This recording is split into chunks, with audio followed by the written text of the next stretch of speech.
الحمد لله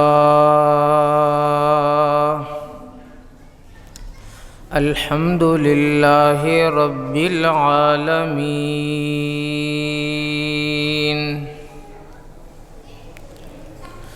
الصلاة والسلام على سيد الأنبياء والمرسلين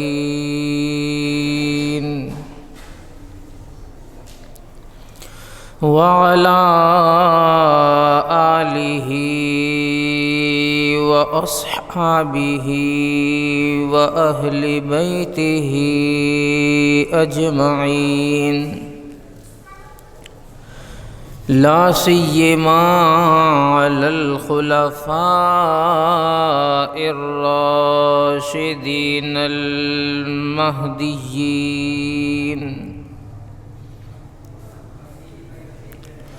ومن تبعهم بإحسان إلى يوم الدين،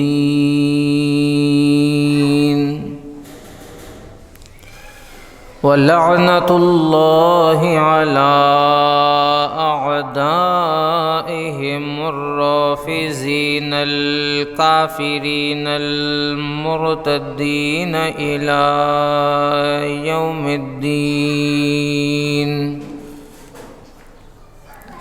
ونشهد أن لا إله إلا الله وحده لا شريك له،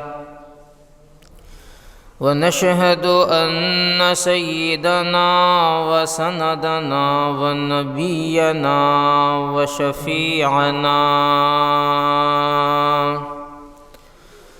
وحبيبنا وطبيبنا وطبيب قلوبنا ومولانا محمدا عبده ورسوله، صلى الله تعالى عليه وعلى آله وأصحابه أجمعين،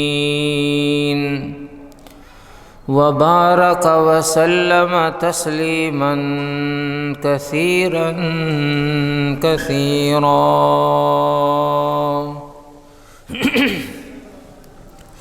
أعوذ بالله من الشيطان الرجيم، بسم الله الرحمن الرحيم.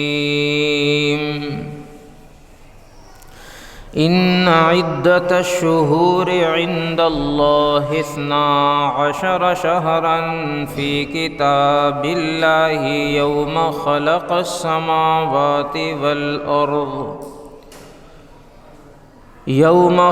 السماوات والأرض منها 4 حرم،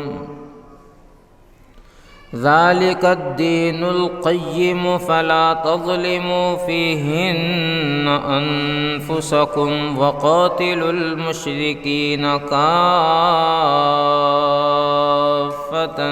كما يقاتلونكم كافة، واعلموا أن الله مع المتقين.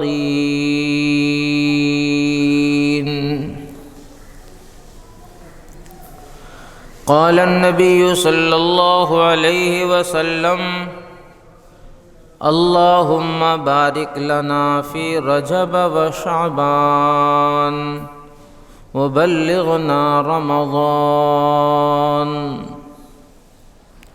صدق الله مولانا العظيم، وصدق رسوله النبي الكريم، ونحن على ذلك من الشاهدين والشاكرين، والحمد لله رب العالمين.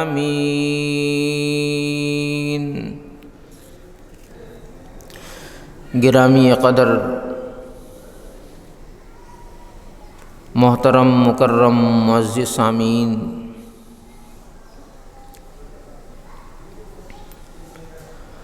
رجب کے مہینے کا آغاز ہو چکا ہے۔ اسی مناسبت سے آپ حضرات کے سامنے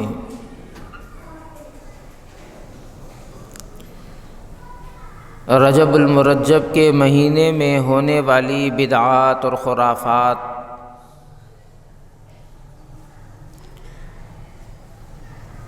اور ان کا رد آپ حضرات کے سامنے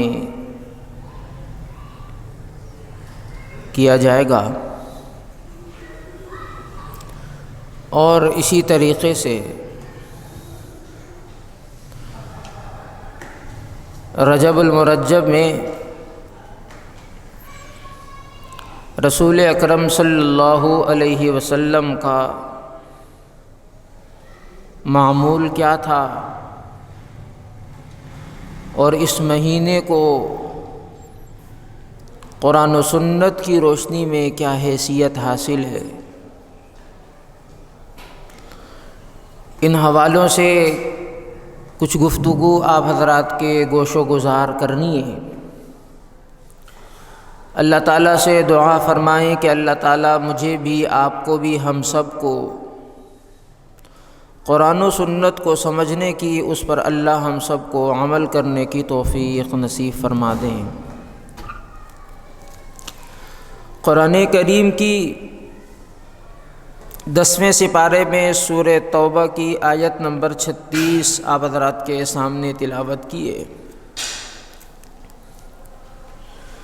اس آیت مبارکہ میں اللہ تعالیٰ نے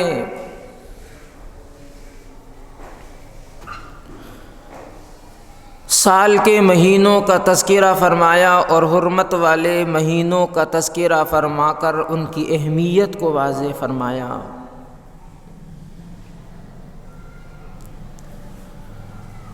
اللہ تعالیٰ قرآن کریم میں فرماتے ہیں ان عدت الشہور عند اللہ 12 شہرا فی کتاب اللہ یوم خلق السماوات والارض۔ اللہ تعالیٰ نے جس دن آسمان اور زمین کو وجود بخشا، اس دن سے اللہ تعالیٰ نے سال کے مہینوں کی ترتیب یہ بنائی کہ مہینے 12 سال میں متعین فرما دیے۔ گنتی کے اعتبار سے قرآن کریم میں اللہ تعالیٰ نے ان مہینوں کی تعداد کو بیان فرمایا۔ کائنات کے وجود کو بنانے والی ذات اللہ ہی کی ہے، اور اس کے نظام کو چلانے والی ذات بھی اللہ ہی کی ہے، اور پھر یہ سلسلہ اور یہ نظام چل رہا ہے دن بدن، ایک ہفتے کے بعد دوسرا ہفتہ، ایک مہینے کے بعد دوسرا مہینہ، اسی طریقے سے سال مکمل ہوتا ہے، اور پھر نئے سال کا آغاز ہوتا ہے، اسی ترتیب پر مہینے گزرتے ہیں، 12 مکمل ہوتے ہیں، سال اختتام پذیر ہوتا ہے۔ تو اللہ تعالیٰ نے سال کے مہینوں کی تعداد 12 کو وضاحت کے ساتھ قرآن کریم میں بیان فرمایا، اور پھر اللہ تعالیٰ فرمانے منہا 4 حرم، ان 12 مہینوں میں اللہ تعالیٰ نے 4 مہینوں کو جو حیثیت عطا فرمائی وہ حرمت کی حیثیت عطا فرمائی۔ تو معلوم یہ ہوا کہ سال کے مہینے تو 12 ہیں، ان 12 مہینوں میں اللہ تعالیٰ نے 4 مہینے جن کو احترام اور حرمت کا درجہ دیا گیا۔ مفسرین نے تفسیر میں لکھا کہ وہ 4 مہینے کون کون سے ہیں، ان میں سے ایک مہینہ رجب کا ہے، اور اسی طریقے سے آگے چل کر ذی قعدہ کا مہینہ، ذی الحجہ کا مہینہ اور محرم کا مہینہ، یہ 3 مہینے ذی قعدہ، ذی الحجہ اور محرم، حج کے مہینے سے پہلے ایک مہینہ، حج کے مہینے کے بعد ایک مہینہ، ان تینوں مہینوں کو حرمت والا مہینہ کہا جا رہا ہے۔ اور ان 3 مہینوں کے علاوہ چوتھا جو مہینہ ہے پورے سال کے درمیان جس کو حرمت اور احترام کا درجہ دیا جا رہا ہے وہ رجب کا مہینہ ہے، جس مہینے میں ابھی ہم داخل ہوئے ہیں۔ اس مہینے کا آغاز ہوا، رجب کے بعد شعبان ہے، شعبان کے بعد رمضان کا مہینہ ہے۔ تو رجب کے مہینے کو حرمت کا درجہ دیا گیا، احترام کا درجہ دیا گیا، کس کی طرف سے؟ اللہ جل شانہ کی طرف سے۔ اور یہ سال کے 12 مہینوں میں 4 مہینوں کو جو احترام کا درجہ دیا گیا، حرمت کا درجہ دیا گیا، یہ سابقہ امتوں میں بھی یہی سلسلہ رہا۔ حضرت ابراہیم علیہ السلام کو ماننے کا دعویٰ مکہ کے رہنے والے، مکہ میں بسنے والے کیا کرتے تھے، وہ بھی سال میں 12 مہینوں کو تسلیم کرتے تھے اور 12 مہینوں میں 4 مہینے کو احترام کا درجہ دیا کرتے تھے۔ وہ ایک غلطی کیا کرتے تھے کہ وہ ان 4 مہینوں کو اپنی مرضی سے آگے پیچھے کر لیا کرتے تھے۔ وہ یہ مانتے تھے کہ 4 مہینے حرمت والے ہیں، لیکن ان 4 مہینوں کو حرمت کے لیے وہ 4 مہینوں کو ترتیب آگے پیچھے کر کر، ان کی حرمت کو آگے پیچھے کر کر اپنی مرضی سے وہ مہینے متعین کر لیا کرتے تھے کہ سفر محرم سے پہلے آ گیا تو اپنی سہولت کو دیکھتے ہوئے، دنیاوی فائدے کو دیکھتے ہوئے وہ حرمت والے مہینوں کو گنتی کے اعتبار سے 4 مانتے تھے، لیکن اپنی مرضی سے اس میں رد و بدل کر دیا کرتے تھے۔ ایک مہینے کو آگے کر دیا، ایک مہینے کو پیچھے کر دیا۔ وہ ایک غلط کام کیا کرتے تھے۔ اللہ تعالیٰ نے جس مہینے کو رجب بنایا وہ رجب ہے، جس کو محرم بنایا وہ محرم ہے، جس کو ذی الحج بنایا وہ ذی الحج ہے، جس کو ذی قعدہ بنایا وہ ذی قعدہ ہے۔ مہینے کی ترتیب اللہ نے جو متعین کر دی، اسی ترتیب پر سال کے مہینے ہیں اور اسی ترتیب پر ان مہینوں کو رکھنا ہے۔ رد و بدل کرنا، تبدیل کرنا، یہ اس بات کی اجازت نہیں ہے۔ خیر، وہ اپنے فوائد کو، دنیاوی منافع کو دیکھتے ہوئے ان مہینوں کو آگے پیچھے کر لیا کرتے تھے۔ بہرحال اللہ تعالیٰ نے قرآن کریم میں فرمایا منہا اربعۃ حرم، اس میں 4 وہ ہیں جن کو حرمت کا درجہ دیا جا رہا ہے۔ ذالک الدین القیم، سیدھا سادہ دین، مستقل دین۔ اللہ تعالیٰ نے دین میں جو ضابطہ بتایا وہی تسلسل کے ساتھ چلتا ہوا آ رہا ہے۔ سال کے مہینے 12 میں 4 حرمت والے، ترتیب وہی ہے۔ آگے فرمایا دیکھو فلا تظلموا فیہن انفسکم وقاتلوا المشرکین کافہ۔ پہلے زمانے میں پہلی امتوں پر جنگ و جدال کرنا ان مہینوں میں ممنوع تھا۔ امت محمدیہ میں اب یہ جنگ و جدال کی ممانعت، جو کفر کے ساتھ جہاد ہو رہا ہے، وہ ختم ہو گئی۔ ان مہینوں میں بھی اہل کفر کے ساتھ جہاد اور جنگ کا سلسلہ چلتا رہے گا۔ اور اسی طریقے سے دوسرا معاملہ فلا تظلموا فیہن انفسکم، کہ تم اپنے اوپر ظلم مت کرو گناہ کر کر، اللہ تعالیٰ کی نافرمانی کر کر۔ آج ہمارے یہاں معاشرے کے اندر اللہ تعالیٰ کی نافرمانیاں کی جا رہی ہیں اور ہم گناہوں میں لگے ہوئے ہیں، اور ہم حرمت والے مہینوں کا بھی لحاظ نہیں کر رہے، حرمت والے مہینوں کا بھی خیال نہیں کیا جا رہا، جبکہ قرآن کریم میں اللہ تعالیٰ بڑی وضاحت کے ساتھ فرما رہے ہیں فلا تظلموا فیہن انفسکم، کہ ان مہینوں میں اپنے اوپر ظلم مت کرو، اللہ تعالیٰ کے حکم کی نافرمانی کر کر، اللہ تعالیٰ کے حکم کی خلاف ورزی کر کر، گناہ کر کر۔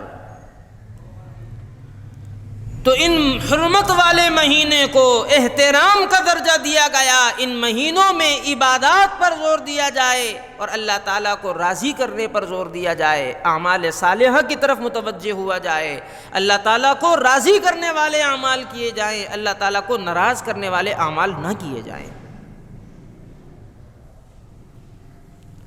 فَلَا تَظْلِمُوا فِيهِنَّ أَنفُسَكُمْ، کہ تم اپنے اوپر ظلم مت کرو کہ اللہ تعالیٰ کے حکم کے خلاف ورزی کر رہے ہو، نافرمانی کر رہے ہو۔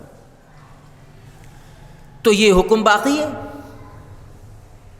وہ حکم منسوخ ہو گیا کہ جنگ و جدال کی ممانعت تھی لیکن اب وہ ختم کر دی گئی، لیکن اب حرمت والے مہینوں میں یہ ضابطہ برقرار ہے کہ بھئی ہم نے اللہ تعالیٰ کے احکامات کی خلاف ورزی نہیں کرنی۔ تو میرے عزیزوں، میرے دوستوں، بھائیوں اور بزرگوں، نمبر ایک، یہ جو مہینہ رجب کا مہینہ ہے یہ مہینہ حرمت والا مہینہ ہے۔ اس مہینے کو اللہ تعالیٰ نے احترام اور حرمت کا درجہ دیا ہوا ہے، ہمیں اس مہینے کی حرمت اور احترام کو سمجھنا ہے، ہمیں ان مہینوں کی حرمت اور احترام کو سمجھتے ہوئے اعمال پر زور دینا ہے، اعمال خیر ہم سے صادر ہونے چاہیے، اعمال شر، سیئات، برے اعمال ہم سے صادر نہ ہوں، اس چیز کا بڑا خیال رکھا جائے۔ ذخیرہ احادیث کی طرف اگر آپ متوجہ ہوں تو جناب رسول اللہ صلی اللہ علیہ وسلم کی ایک دعا احادیث مبارکہ میں ملتی ہے کہ جناب رسول اللہ صلی اللہ علیہ وسلم رجب کا مہینہ جب شروع ہوتا تھا تو اپنی دعاؤں میں ایک دعا کا مزید اضافہ کر لیا کرتے تھے، اللہم بارک لنا فی رجب و شعبان و بلغنا رمضان۔ ہمیں بھی اس دعا کا اپنے ہاں اہتمام کرنا چاہیے اس مہینے میں۔ اس دعا کا ترجمہ کیا ہے، اس دعا میں کیا مانگا جا رہا ہے، اس دعا کی اہمیت کو سمجھنے کے لیے ضروری ہے کہ ہم اس دعا کے مفہوم کو سمجھیں کہ جناب رسول اکرم صلی اللہ علیہ وسلم اپنے معمولات میں دیگر دعاؤں کے ساتھ اس دعا کو شامل فرما رہے ہیں، اور صحابہ اکرام رضوان اللہ تعالی علیہ مجمعین بھی اس دعا کا اہتمام فرما رہے ہیں۔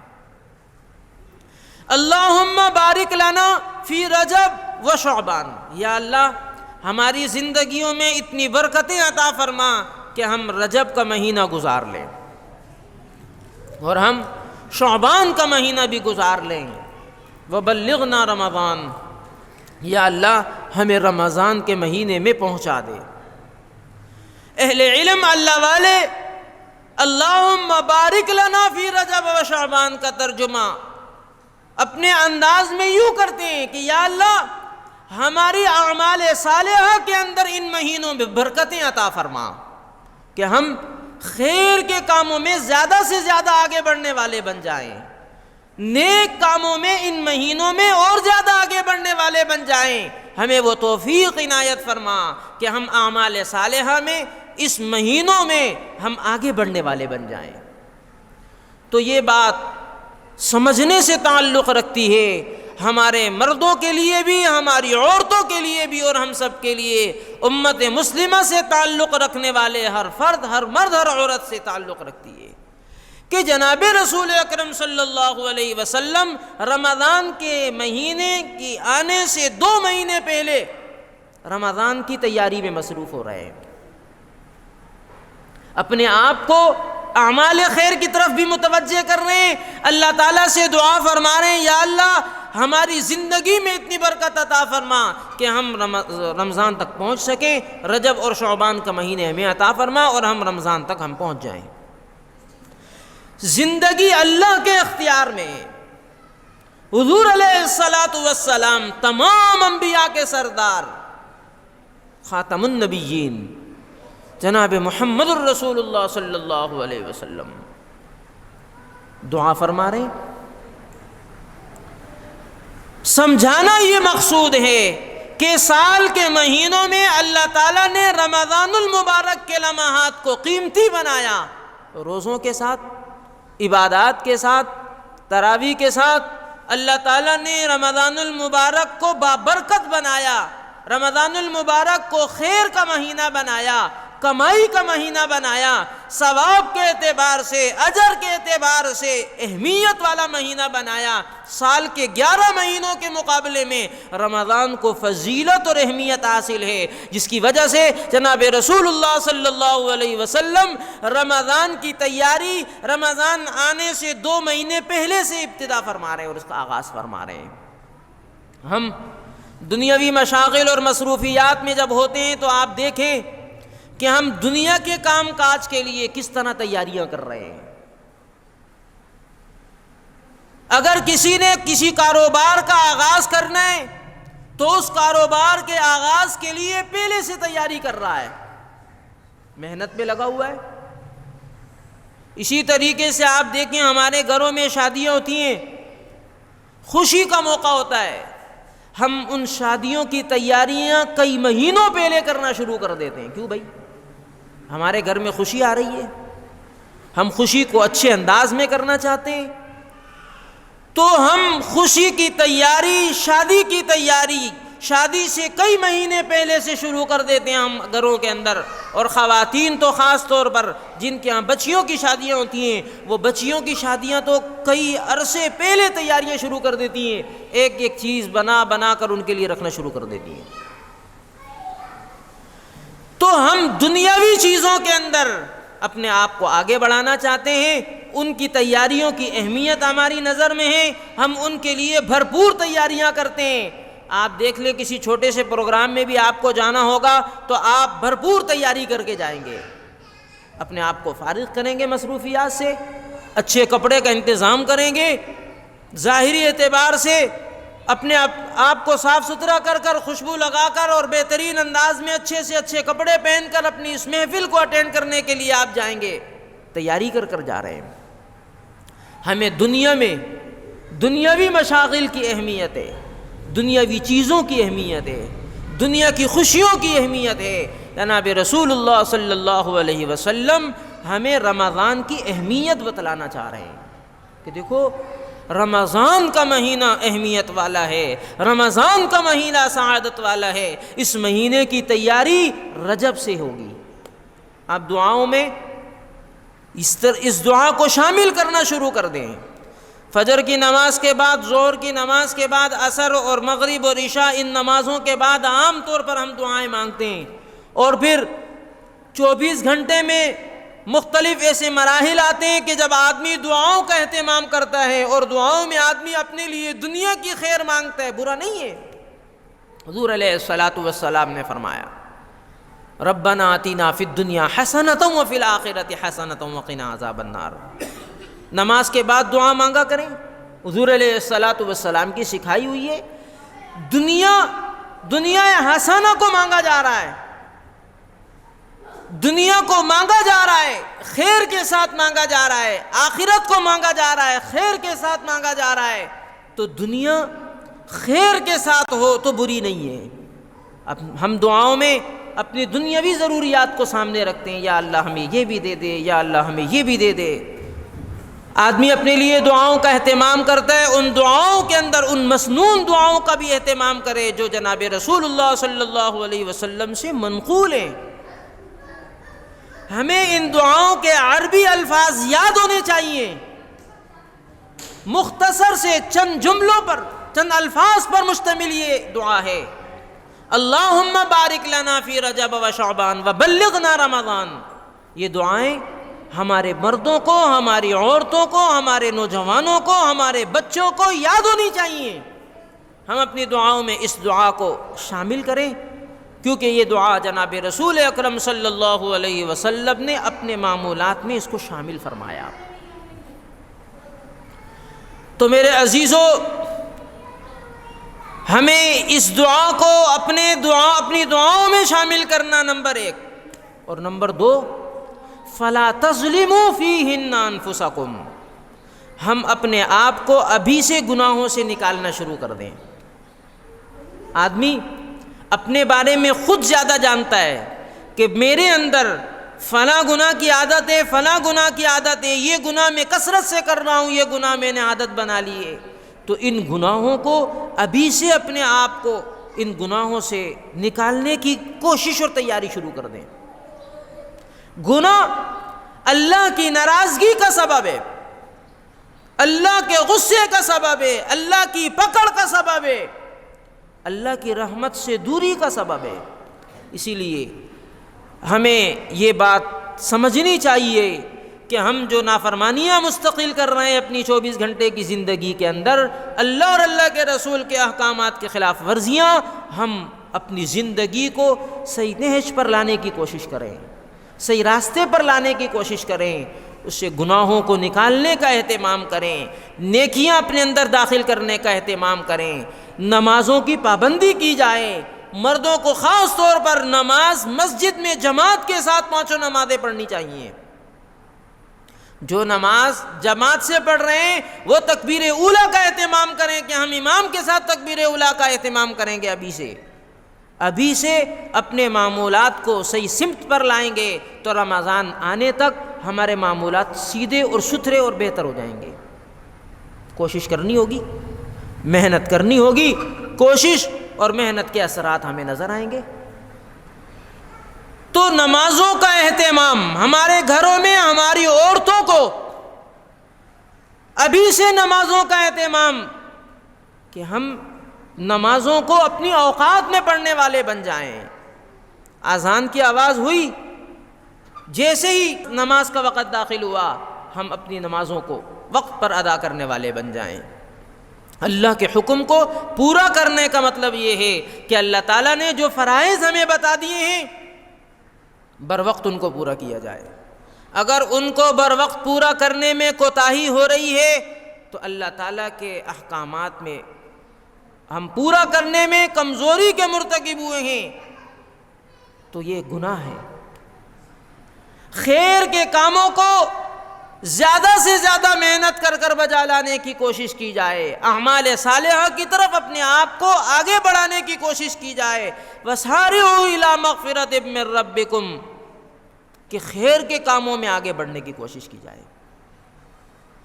تو میرے عزیزوں، میرے دوستوں اور بھائیوں اور بزرگوں، ابھی سے ہم اپنے معمولات کو سیدھے سمت کی طرف لانا شروع کر دیں۔ نمازوں کے ساتھ ساتھ قرآن کریم کی تلاوت کا اہتمام ہو، اور اسی طریقے سے تسبیحات و ذکر و اذکار کا اہتمام ہو، صدقات اور خیرات کا اہتمام ہو، اپنے اندر اعمال صالحہ کو اپنے اندر شامل کرنے کی کوشش کریں، اور برے اعمال کو، برے کردار کو، برے معاملات کو، برے اخلاق کو اور برائیوں اور گناہوں کو اپنے اندر سے نکالنے کی کوشش کریں۔ آدمی کو، سب کو، ہر بندے کو اپنے بارے میں معلومات ہوتی ہیں کہ میں نمازوں کے پڑھنے میں کتنا کمزور ہوں، میں قرآن کی تلاوت کرنے میں کتنا کمزور ہوں، میں تسبیحات کو پورا کرنے میں کتنا کمزور ہوں، صدقات اور خیرات کے معاملے میں میں کتنا کمزور ہوں۔ ہر بندہ اپنے بارے میں خود جانتا ہے، اور گناہ کے معاملے میں میں کتنا آگے بڑھا ہوا ہوں یہ میں بھی جانتا ہوں، آپ بھی جانتے ہیں۔ اصل مرحلہ یہ ہے کہ ہم جاننے کے بعد یہ کوشش کریں کہ یہ جو گناہ میرے اندر ہیں میں ان گناہوں کو اپنے آپ سے نکالنا شروع کر دوں، اور جو نیکیاں میرے اندر نہیں ہیں ان کو میں شامل کرنے والا بن جاؤں۔ دیکھو، ہمارا سرمایہ نیکیاں ہیں، مسلمان کا سرمایہ نیکی ہے۔ آخرت میں ہمیں جو ملنا ہے سرمایہ کی صورت میں وہ نیکیاں ہیں۔ دنیا میں آدمی کھیتی باڑی کرتا ہے، بیج بوتا ہے، زمین میں محنت کرتا ہے، اس کے بعد کھیتی اگتی ہے، وہاں سے پھل نکلتا ہے، غلہ اور اناج نکلتا ہے، وہ جس مقدار میں نکلتا ہے وہ اس کا نتیجہ ہوتا ہے، وہ اس کی محنت کا ثمرہ ہوتا ہے جو اس کو مل رہا ہوتا ہے۔ تو ہماری محنت کا ثمر، ہماری محنت کا نتیجہ جو ہم دنیا میں کر رہے ہیں اعمال خیر، آنکھ بند ہونے کے بعد وہ ہمیں آخرت میں نظر آئے گا۔ وہ کیا ہے؟ وہ نیکیاں ہیں جو ہم دنیا میں کریں گے۔ اگر ہم نے وہ نیکیاں جمع کی تو وہ آخرت میں ہمیں محفوظ ہوں گی اور ہمیں ملیں گی اور ہمیں ان سے فائدہ پہنچے گا۔ اگر دنیا میں ہم نے ان کی فکر نہ کی اور کوشش نہ کی تو آخرت میں ہمیں وہ نیکیاں کہیں سے نہیں ملیں گی۔ تو مومن کا سرمایہ نیکی ہے، مومن کا سرمایہ عبادات، اللہ تعالیٰ کو راضی کرنے والے کام۔ جناب محمد الرسول اللہ صلی اللہ علیہ وسلم نے جو رہنمائی فرمائی اس کے مطابق زندگی گزارنے میں جب ہم اپنی زندگی اس ترتیب اور نہج پر گزاریں گے تو ہمیں اس ترتیب اور نہج پر گزارنے کا ثمر آنکھیں بند ہونے کے بعد نظر آئے گا، وہ نیکیوں کی صورت میں۔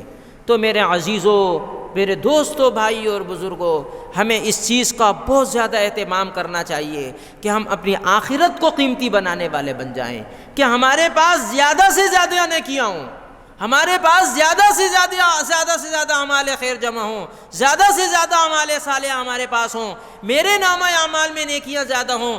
ہم دنیا میں کوشش کریں گے تو اس کا نتیجہ آخرت میں ملے گا۔ اگر ہم دنیا کو یوں ہی آنکھ بند کر گزار دیں گے تو آخرت میں پھر ہمیں وہی ملے گا جو ہم نے دنیا میں بویا ہوگا۔ تو اسی لیے ان دو باتوں کا خاص خیال رکھا جائے۔ نمبر 1، یہ حرمت کا مہینہ ہے، حرمت کے مہینے میں اپنے آپ کو نیکی کی طرف بڑھایا جائے، عبادات کی طرف بڑھایا جائے، اعمال صالحہ کی طرف راغب کیا جائے۔ ہمارے گھروں میں نوجوان بچے ہیں، نئی عمر کے بچے ہیں، ان کو نمازوں کی طرف متوجہ کیا جائے، ان کی نمازوں کا خاص طور پر خیال رکھا جائے کہ یہ 5 نمازیں ٹائم پر پڑھ بھی رہے ہیں یا نہیں پڑھ رہے ہیں۔ ہمارے یہاں معاشرے کے اندر چونکہ غفلت بڑوں سے شروع ہو رہی ہے، نیچے تک جا رہی ہے، اب جب بڑے اپنی غفلت کو ختم کریں گے تب جا کر نیچے بھی غفلت ختم ہوگی۔ ہمیں اپنے بڑوں کو چاہیے کہ ہم اپنی نمازوں کو پورا کرنے والے بنیں۔ ہمارے بڑوں کو چاہیے ہماری عورتیں گھروں میں نماز کا اہتمام کریں، ہمارے مرد مساجد میں نماز کا اہتمام کریں، جب جا کر ہمارے بچے ہمیں دیکھ کر نمازوں کی طرف متوجہ ہوں گے۔ ہماری بچیاں گھروں میں تب نماز پڑھیں گی جب وہ اپنی ماؤں کو نماز پڑھتا ہوا دیکھیں گی۔ ہمارے یہاں معاشرے میں ہمارا بچہ نماز تب پڑھے گا جب اپنے بڑے کو نماز پڑھتا ہوا دیکھے گا۔ آج بڑے نماز کا ٹائم ہوتا ہے بستر سے نکلتے نہیں، نماز کا ٹائم ہوتا ہے دکان چھوڑتے نہیں، نماز کا ٹائم ہوتا ہے ڈیوٹی چھوڑتے نہیں، نماز کا ٹائم ہوتا ہے مصروفیت میں لگ جاتے ہیں، نماز کا ٹائم ہوتا ہے بازار کی طرف نکل جاتے ہیں۔ جب ہمارے بڑے یہ کام کریں گے تو ہمارے چھوٹے بھی یہی سیکھیں گے اور یہی کام کریں گے۔ گھر کا چھوٹا بڑوں سے سیکھتا ہے۔ آج ہمارے ہاں بڑوں میں دین نہیں ہے تو چھوٹوں میں بھی نہیں ہے، بڑوں میں طلب ختم ہو گئی چھوٹوں میں بھی طلب ختم ہو گئی، بڑوں میں اعمال صالحہ نہیں رہے بچوں میں بھی نہیں رہے۔ تو ہمارے بڑوں کو چاہیے وہ اپنے آپ کو صحیح سمت پر لانے کی کوشش کریں، اعمال صالحہ کی طرف لانے کی کوشش کریں۔ قرآن کریم میں اللہ تعالیٰ فرماتے ہیں یا ایھا الذین آمنوا قوا انفسکم واہلیکم نارا، اے ایمان والو اپنے آپ کو اپنے اہل و عیال کو جہنم کی آگ سے بچا لو۔ تو کیسے بچاؤ؟ اللہ کی طرف سے فرض کی ہوئی نمازیں بر وقت ادا کرو، اللہ کی طرف سے فرض کیے ہوئے فرائض کو بر وقت ادا کرو۔ جناب محمد الرسول اللہ صلی اللہ علیہ وسلم نے زندگی گزارنے کے جو آداب اور طریقے بتا دیے ہیں ان کی رعایت کرو، ان کی رعایت رکھو تاکہ تمہیں فائدہ ہو۔ تو میرے عزیزو، تو یہ رجب کے مہینے کے اعتبار سے یہ 2 باتیں آپ اپنے ذہن میں رکھیں کہ یہ رجب کا مہینہ حرمت والا مہینہ ہے۔ حرمت والے 4 مہینے ہیں، ایک رجب اور دوسرا ذی القعدہ، تیسرا ذی الحجہ اور چوتھا محرم کا مہینہ۔ یہ 4 مہینے ہیں جن کے بارے میں اللہ تعالیٰ قرآن کریم میں خود فرما رہے ہیں منہا اربعۃ حرم، یہ 4 مہینے جن کو اللہ احترام کا درجہ عطا فرما رہے ہیں، اللہ تعالیٰ احترام کا درجہ عطا فرما رہے ہیں۔ پھر ان مہینوں میں خاص طور پر ہم نے کیا کرنا ہے؟ اعمال خیر کی طرف آگے بڑھنا ہے، اعمال صالحہ کی طرف آگے بڑھنا ہے۔ ہاں اعمال خیر کی طرف زیادہ سے زیادہ کثرت کے ساتھ اپنے آپ کو آگے بڑھایا جائے۔ اور دوسرا کام یہ کرنا ہے فلا تظلموا فیہن انفسکم، کہ ہم اپنی جانوں پر گناہ کر کر مزید ظلم نہ کریں، اپنی جانوں پر گناہ کر کر مزید ظلم نہ کریں۔ آج ہم اللہ کے حکم کو توڑ رہے ہیں تو ہم اپنے اوپر ظلم کر رہے ہیں، اللہ کے رسول صلی اللہ علیہ وسلم کی سنت کو چھوڑ رہے ہیں، اپنے اوپر ظلم کر رہے ہیں۔ فلا تظلموا فیہن انفسکم، قرآن متوجہ کر رہا ہے اللہ اور اللہ کے رسول کی نافرمانی کر کر اپنے اوپر ظلم مت کرو۔ فلا تظلموا فیہن انفسکم، اللہ اور اللہ کے حکم کو پورا کر کر اپنے نفس کے ساتھ خیر خواہی کا معاملہ کرو، خیر کی طرف آ جاؤ۔ دوسری بات، ہمارے یہاں رجب کے مہینے میں کچھ رسوم و رواج اور بدعات قائم ہیں، ان رسوم رواج اور بدعات سے ہم نے اپنے آپ کو بچانا ہے۔ دین میں دو چیزیں، فرائض جن کو ہر حالت میں پورا کرنا ہے، اور دوسرا مرحلہ آ جاتا ہے سنتوں کا۔ حضور علیہ الصلاۃ والسلام کی سنتیں ہیں، ان کو اپنانا ہے۔ فرائض کے بارے میں کسی صورت میں کوئی نرمی اور گنجائش نہیں ہے۔ اور عاشق اگر ہم اپنے آپ کو کہتے ہیں، محمد الرسول اللہ صلی اللہ علیہ وسلم سے محبت کا دعویٰ کرتے ہیں، تو ہمیں زیب نہیں دیتا کہ اگر ہمیں پتہ چل جائے کہ یہ حضور کی سنت ہے اور ہم اس کو چھوڑ دیں۔ فرائض اور سنتیں یہ دو چیزیں ہیں، ان دونوں کا اہتمام کرنا ہے۔ اس سے ہٹ کر جو چیزیں نہ قرآن کریم میں موجود ہیں، احادیث نبویہ میں موجود نہیں ہیں، صحابہ کی زندگیوں میں موجود نہیں ہیں، ان چیزوں سے ہم نے اپنے آپ کو بچانا ہے۔ کچھ چیزیں ایسی ہیں جن کو دین بنا کر دین میں ڈالنے کی کوشش کی گئی ہے، اس کی کوئی سند نہیں ہے۔ اگر سند موجود ہے کہ یہ کام جو ہم کر رہے ہیں یہ جناب رسول اکرم صلی اللہ علیہ وسلم کی طرف سے بتایا ہوا ہے اور صحابہ کرام نے اس پر عمل کیا ہوا ہے، اس کو دین کہا جائے گا، اس پر عمل کیا جائے گا۔ اگر کوئی ایسا کام ہے جو ہمارے معاشرے میں ہو رہا ہے، اس کو ہم اچھا کام کہہ رہے ہیں، لیکن جناب رسول اکرم صلی اللہ علیہ وسلم نے اس کام کے کرنے کا حکم نہیں دیا، صحابہ کرام نے وہ کام نہیں کیا، تو وہ دین نہیں کہلائے گا، وہ بدعت کہلائے گا، وہ رسم کہلائے گا، وہ رواج کہلائے گا۔ ہمارے معاشرے کے اندر آج ہم فرائض کو تو پورا نہیں کر رہے، سنتوں کو تو پورا نہیں کر رہے، آج ہم رسم کی طرف پڑے ہوئے ہیں، رواج کی طرف بڑھے ہوئے ہیں، ہم بدعات کی طرف لگے ہوئے ہیں۔ ہمیں بدعت کو پورا کرنا ہے، رسم و رواج کو پورا کرنا ہے۔ اگر پورا نہیں کرنا تو سنت اور فرائض کو ہم نے پورا نہیں کرنا۔ تو میرے عزیزو، اگر ہم اپنے آپ کو مسلمان کہتے ہیں تو ہم نے فرائض اور سنتوں کو پورا کرنا ہوگا، اور ہمیں رواج سے بچنا ہوگا، ہمیں رسوم سے بچنا ہوگا، ہمیں بدعات سے بچنا ہوگا۔ اسی طریقے پر آپ دیکھیں رجب کے مہینے میں کون کون سی بدعات ہو رہی ہیں، ہمیں وہ جاننا چاہیے، ہمیں وہ سمجھنا چاہیے، ہمیں پھر اس سے بچنا چاہیے۔ رجب کے مہینے میں عام طور پر بنیادی طور پر جو ایک سب سے بڑی اور اہم اور مشہور رسم ہو رہی ہے وہ کنڈوں کی رسم ہو رہی ہے۔ ہمارے مسلمان گھرانوں کے اندر بڑی تیاری کے ساتھ کنڈوں کی رسم ادا کی جاتی ہے، اور بڑے ذوق اور شوق کے ساتھ اس رسم کو پورا کیا جاتا ہے۔ میرے بھائی، ہمارے ہاں یہ رسم کنڈوں کی یہ کہاں سے آئی؟ ہمیں اس کے اوپر غور کرنا ہوگا، اور ہمیں اس سے اپنے آپ کو بچانا ہوگا۔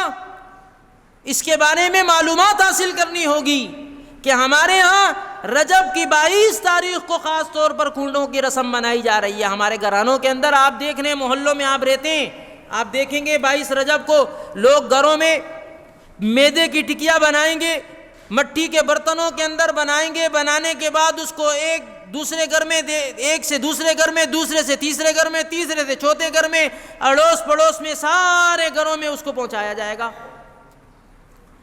یہ دین نہیں ہے، نہ یہ فرض ہے، نہ یہ واجب ہے، نہ یہ سنت ہے، نہ یہ دین کا کام ہے۔ اس کی بنیاد کیا ہے؟ اس کی بنیاد وہ ایک چھوٹا سا کتابچہ ملتی ہے۔ ہمارے معاشرے کے اندر ایک کتابچہ ہے جو گھروں میں عورتوں کے پاس ہوتا ہے، وہ اس کتابچے کو پڑھتی ہیں۔ اس کتابچے کے اندر ایک لکڑہارے کی بیوی کی کہانی موجود ہے۔ بھئی ایک لکڑہارا وہ لکڑی کاٹ کر وہ بیچا کرتا تھا، اور اس کی گھر والی فقر و فاقہ سے زندگی گزار رہی تھی۔ اس نے خواب میں دیکھا رجب کے مہینے میں حضرت جعفر صادق رحمت اللہ علیہ کو وہ خواب میں آئے، اور انہوں نے اس سے کہا کہ بھائی تو جو ہے وہ 22 رجب کو میرے نام کے کنڈے کر، لہذا تو ساری تکلیفیں تیری ختم ہو جائیں گی، سارے مسائل تیرے حل ہو جائیں گے، ساری مشکلات تیری دور ہو جائیں گی، تیری ساری مرادیں پوری ہو جائیں گی، تو میرے نام کے کنڈے 22 رجب کو کر لیا کر۔ اس کی کہانی ہمارے معاشرے کے اندر عام ہے، سب کو معلوم ہے، خواتین میں زیادہ مشہور ہے، ان کو یاد بھی زیادہ اچھے انداز میں ہے، ہم سے زیادہ اچھے انداز میں یاد ہے، ہم سے زیادہ اچھے انداز میں وہ دوسرے کو پڑھ کر سناتی ہیں، دوسروں کو ترغیب دیتی ہیں کہ بھئی لکڑہارے کی بیوی غریب تھی، مشکلات میں پڑی ہوئی تھی، اس نے 22 رجب کو کونڈے کیے، اس کی مشکلات ختم ہو گئیں۔ جی کیسے ختم ہو گئیں؟ کہ اس کے لکڑہارے کی بیوی نے 22 رجب کو کونڈے کیے، وہ لکڑیاں کاٹنے جنگل گیا ہوا تھا، اس کی کلاڑی زمین پر لگی، اس نے کلاڑی نکالی، نیچے سے سونا اور ذخیرہ اور خزانہ نکل گیا، وہ لے کر کے آیا اور اس نے پھر بڑا محل تیار کیا، اور پھر اس طریقے سے لمبی چوڑی کہانی اپنی طرف سے گھڑ کر لوگوں میں رائج کی ہوئی ہے۔ اور ہمارے معاشرے کی خواتین چونکہ دین جانتی نہیں ہیں، نہ جاننے کی کوشش کرتی ہیں، نہ دین سمجھتی ہیں، نہ سمجھنے کی کوشش کرتی ہیں، انہوں نے کہانیوں پر سب کچھ کا اکتفا کیا ہوا ہے، اس کہانی کو انہوں نے اپنا دین بنا لیا، اس کہانی کو اپنا مذہب بنا لیا، اس کہانی کو عبادت بنا دیا، اس کہانی کو اپنا سب کچھ بنا دیا، اور اس پر اتنا مضبوط عقیدہ ہے اور اتنا پکا عقیدہ ہو گیا ہے کہ اپنے گھروں میں وہ رجب میں 22 تاریخ کا اہتمام کرتی ہیں کہ جی کب آئے گی، پھر وہ اہتمام کرتی ہیں مٹی کے برتنوں کے، پھر وہ اہتمام کرتی ہیں میدے کا، پھر وہ کنڈے بناتی ہیں، بنا کر وہ لوگوں میں تقسیم کرتی ہیں، خود بھی کھاتی ہیں، اور کہتی ہیں جی یہ ہم کیا کر رہے ہیں، جی ہم یہ کنڈے کر رہے ہیں حضرت جعفر صادق رحمۃ اللہ علیہ کے۔ تو میرے بھائی، نمبر 1، دین قرآن سے ملے گا یا حضور علیہ الصلاۃ والسلام کے فرمان سے ملے گا یا صحابہ کی زندگی سے ملے گا۔ اس قسم کی فرضی کہانیوں سے دین نہیں ملے گا۔ یہ فرضی کہانیاں دین نہیں دیں گی، یہ آپ کو جہالت دیں گی، یہ آپ کو رسوم دیں گی، یہ آپ کو بدعات میں داخل کریں گی، آپ کو جہالت میں لے جائیں گی، یہ آپ کو کامیابی کی منزلوں تک نہیں لے کر کے جائیں گی۔ آج ہمارے مسلمان گھرانوں کے اندر بڑے شور، بڑے محبت کے ساتھ اور بڑی تیاری کے ساتھ رجب کے کنڈے ہو رہے ہیں۔ میرے بھائیوں، ان کنڈوں سے اپنے آپ کو نکالو۔ میری بہنوں، ہماری سننے والی مسلمان خواتین، ان کنڈوں کی رسم سے اپنے آپ کو نکالو۔ یہ کنڈے کی رسم اگر دین ہوتا، یا یہ فرض ہوتا، یہ واجب ہوتا، یہ سنت ہوتا، یہ نفل ہوتا۔ جب نے یہ فرض ہے، نہ واجب ہے، نہ سنت ہے، نہ نفل ہے، نہ حضور علیہ الصلاۃ والسلام نے کیا، نہ صحابہ نے کیا، نہ اولیاء اللہ نے کیا، تو ہمیں بھی یہ کام نہیں کرنا چاہیے۔ ایک بات تو یہ سمجھ لیں، اور دوسری بات یہ سمجھ لیں، اس کنڈوں کے پیچھے کیا ہے۔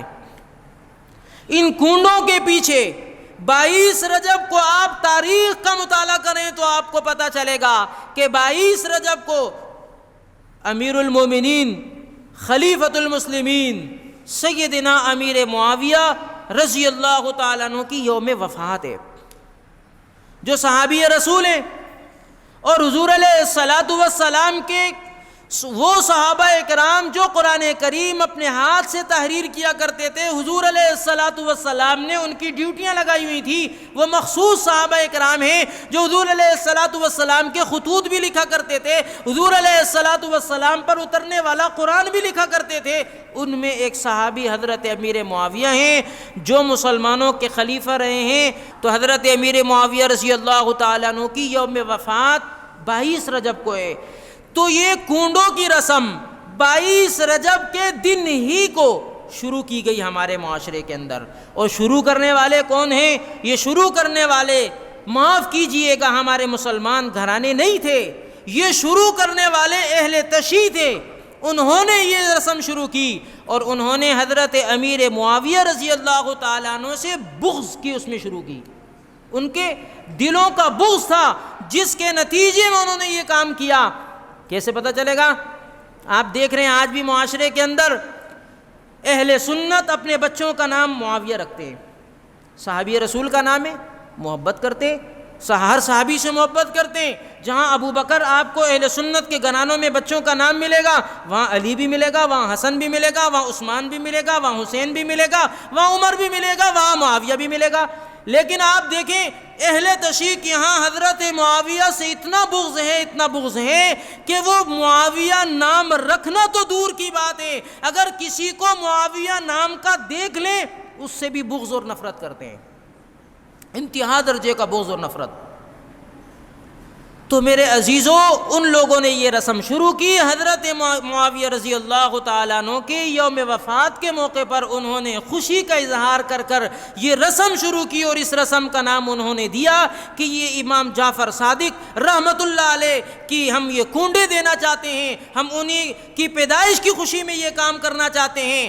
آپ تاریخ کا مطالعہ کریں تو آپ کو اس بات کا اندازہ ہوگا کہ حضرت جعفر صادق رحمۃ اللہ علیہ بزرگان دین میں سے گزرے ہیں، اور حضرت جعفر صادق رحمۃ اللہ علیہ ان کی پیدائش یا وفات رجب کے مہینے میں نہیں ملتی، نہ ان کی پیدائش رجب میں ہے نہ ان کی وفات رجب میں ہے، تو کیا ہے، رجب کے مہینے کی 22 تاریخ کو حضرت امیر معاویہ رضی اللہ تعالیٰ عنہ کا یوم وفات ہے۔ تو یہ اہل تشیع کی طرف سے یہ سلسلہ قائم کیا گیا۔ آج مسلمان گھرانوں میں یہ سلسلہ عام ہو چکا ہے، مسلمان گھرانوں میں یہ کنڈوں کی رسم کی جاتی ہے۔ میرے عزیزوں، ہمیں چاہیے کہ ہم اپنے گھروں سے، اپنے علاقوں سے، اپنے قبیلوں سے، اپنے محلوں سے، اپنے رشتہ داروں سے، اپنے اڑوس پڑوس سے اس قسم کی رسم سے اپنے آپ کو پاک اور صاف کریں۔ اپنے گھروں میں فرائض کو لاگو کرنے کی کوشش کریں، اپنے گھروں میں سنتوں کو نافذ کرنے کی کوشش کریں۔ اگر آپ کو پتہ چلے کہ یہ اللہ کا حکم ہے، آپ خود بھی عمل کریں، بیوی بچوں سے عمل کرائیں۔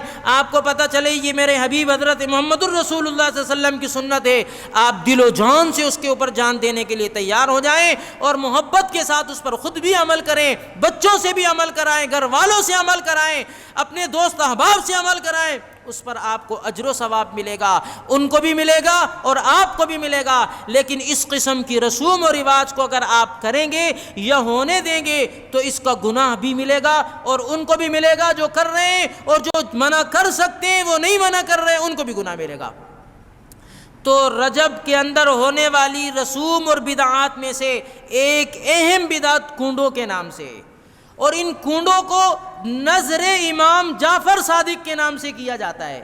اس مسئلے کو بھی سنیں، بڑی وضاحت کا مسئلہ ہے، اس کے اوپر بھی ہمیں تھوڑی وضاحت ہونی چاہیے کہ بھئی یہ حضرت امام جعفر صادق کے نام پر نظر کرنا، یہ نظر اور نیاز کا مسئلہ، یہ بھی ہمیں سننا اور سمجھنا چاہیے۔ ہمارے اہل سنت کے ہاں نظر اور نیاز کے مسئلے کو سمجھنا چاہیے۔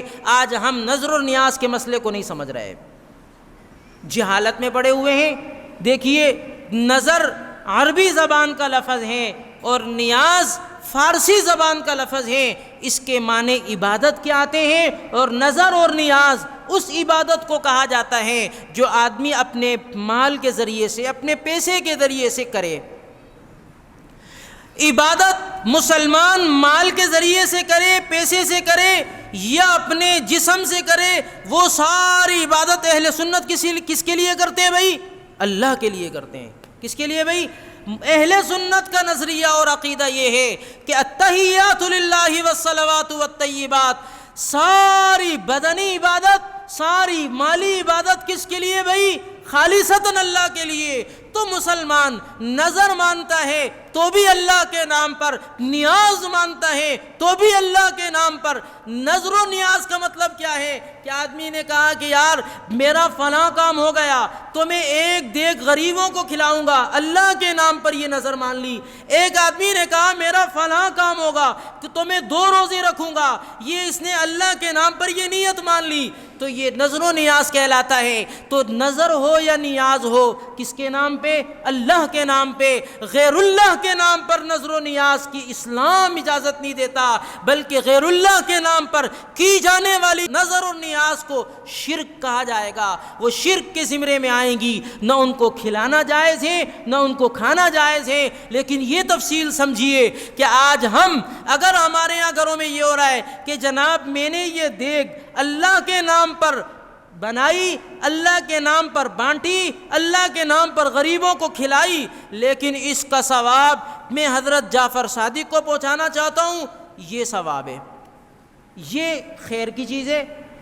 ایک آدمی کہے کہ یہ میں نے بکرا اللہ کے نام پر ذبح کیا، میں اس کا ثواب فلاں اللہ والے کو پہنچانا چاہتا ہوں، ثواب ہے۔ لیکن ایک آدمی یہ کہے کہ یہ بکرا میں نے امام جعفر صادق کے نام پہ ذبح کیا، یہ حسین کے نام پہ ذبح کیا، حسن کے نام پہ ذبح کیا، علی کے نام پہ ذبح کیا، کسی اور بزرگ کے نام پہ ذبح کیا، نام پہ کسی کی ذبح کرنے کی اجازت نہیں ہے، ذبح صرف اللہ کے نام پر ہوگا۔ یہی وجہ ہے کہ ہمارے ہاں قربانی میں اللہ کے نام لے کر جانور ذبح کیے جاتے ہیں۔ اہل اسلام میں جانور ذبح کیے جاتے ہیں، حلال جانور کو ذبح کرتے وقت کیا پڑھا جاتا ہے؟ بسم اللہ اللہ اکبر۔ کس کا نام لیا جاتا ہے؟ اللہ کا نام لیا جاتا ہے۔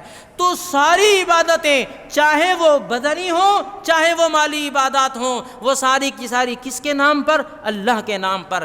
نظر اور نیاز اہل سنت والجماعت کے عقیدے کے مطابق ہمارے یہاں نظر بھی ہے، ہمارے یہاں نیاز بھی ہے، لیکن یہ کس کے نام پہ ہے؟ اللہ کے نام پہ۔ یہ عقیدہ اپنا درست کر لیں کہ ہم نیاز اور نظر کسی غیر اللہ کے نام پر نہیں مانتے، کسی اور اللہ کے ولی کے نام پہ نہیں مانتے۔ ہاں، آپ نظر و نیاز اللہ کے نام پر کریں اور ثواب اللہ کے بزرگوں کو پہنچانا چاہیں تو پہنچا سکتے ہیں، لیکن سچے دل سے یہ سوچیں کہ آج وہ اللہ کے ولی جو دنیا سے گئے ہیں، اللہ کو راضی کر کے گئے ہیں، نمازوں کا اہتمام کر کے، صدقات کا اہتمام کر کے، فرائض کو پورا کر کے وہ اللہ کے ولی بنے۔ کیا بنے؟ اللہ کے ولی بنے۔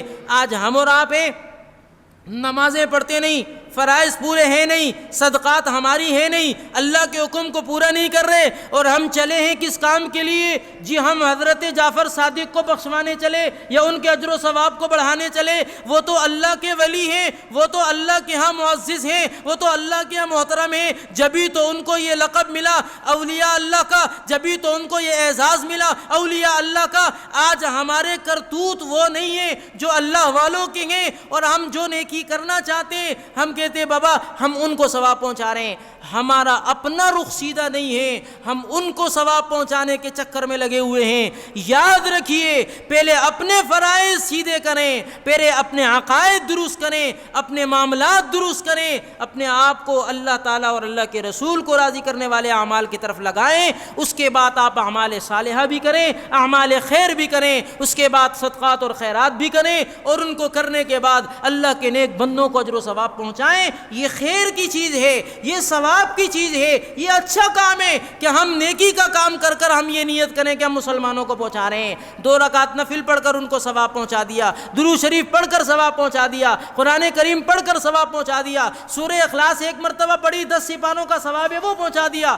خیر کا کام ہے، لیکن یہ اپنے گریبان میں تو پہلے جھانکیں کہ ہم کس رخ پر چل رہے ہیں۔ فرائض ہمارے پورے نہیں، نمازیں ہماری پوری نہیں، ہم سنتوں کو پورا کر نہیں رہے، ہم جو ہے وہ کیا کرنا چلے؟ ہم بزرگان دین کو اللہ کے ہاں آگے مقرب بنانے چلے۔ تو میرے عزیزو، میرے دوستو اور بزرگو، ہمیں اپنے عقائد کو درست کرنا ہوگا، اپنے اعمال کو درست کرنا ہوگا۔ ہاں، اس کے بعد آپ خیر کے کاموں میں لگیں، وہ خیر کے کام جس سے آپ امت مسلمہ کو فائدہ پہنچانا چاہتے ہیں، وہ خیر کے کام جس سے اپنے مرحومین کو آپ ثواب پہنچانا چاہتے ہیں، وہ خیر کے کام ہیں۔ تو رجب کے مہینے میں یہ 2-4 چیزیں آپ کے سامنے ذکر کی ہیں۔ نمبر 1، یہ رجب کا مہینہ حرمت والا مہینہ ہے، اللہ نے اس کو احترام کا درجہ دیا۔ اس احترام کے درجے کو ہم بھی ملحوظ نظر رکھیں۔ کیسے؟ 2 باتوں کا اہتمام کریں۔ نمبر 1، ہم اپنے آپ کو گناہوں سے بچائیں اس مہینے کے اندر۔ نمبر 2، ہم نیکی کے کاموں میں زیادہ سے زیادہ آگے بڑھیں۔ یہ رجب کے مہینے میں یہ کام کرنے والے بنے، اور وہ دعا جو حضور علیہ الصلوۃ والسلام سے منقول ہے، اللہم بارک لنا فی رجب و شعبان وبلغنا رمضان۔ آپ دعا فرمایا کرتے تھے رجب کے آغاز میں اور رجب کے مہینے میں کہ یا اللہ میری زندگی میں برکت عطا فرما کہ رجب کا مہینہ بھی گزاروں، شعبان کا بھی گزاروں، اور مجھے رمضان میں پہنچا دے تاکہ رمضان المبارک کی سعادتیں، برکتیں، راحتیں، نعمتیں مجھے مل جائیں۔ آج ہم اپنی دعاؤں میں اس دعا کو شامل کریں رجب کے مہینے میں۔ 3 باتیں ہو گئیں۔ چوتھی بات یہ ذہن میں رکھیں کہ رجب کے مہینے میں ہونے والے کنڈے کی رسم کا بھرپور طریقے سے رد کریں۔ اپنے گھروں میں بھی، اپنے معاشروں میں، اپنے علاقوں میں، اپنے محلوں میں، اپنے اڑوس پڑوس میں لوگوں کو سمجھائیں کہ یہ دین نہیں ہے۔ اگر دین ہوتا تو یا فرض ہوتا، یا واجب، یا سنت، یا نفل۔ حضور علیہ الصلوۃ والسلام نے کیا ہوتا، یا اہل بیت نے کیا ہوتا، یا صحابہ نے کیا ہوتا۔ جب انہوں نے نہیں کیا تو ہمیں یہ کام نہیں کرنا چاہیے۔ اللہ تعالیٰ مجھے بھی، آپ کو، ہم سب کو اس حرمت کے مہینے کا احترام کرتے ہوئے اللہ ہمیں گناہوں سے بچ کر خیر کے کاموں میں بڑھنے کی اللہ ہم سب کو توفیق نصیب فرمائے۔ وآخر دعوانا ان الحمدللہ رب العالمین۔ علماء اکرام کے نیو بیانات سننے کے لیے آپ ہمارے فیس بک پیج کو لائک کریں اور ہمارے یوٹیوب چینل کو سبسکرائب کر کے بیل آئیکن پر کلک کیجیے۔ اپنی نیک دعاؤں اور تمناؤں میں ادارہ سعد نشریات کو یاد رکھیں۔ شکریہ۔ علماء حق کی آواز، سعد نشریات۔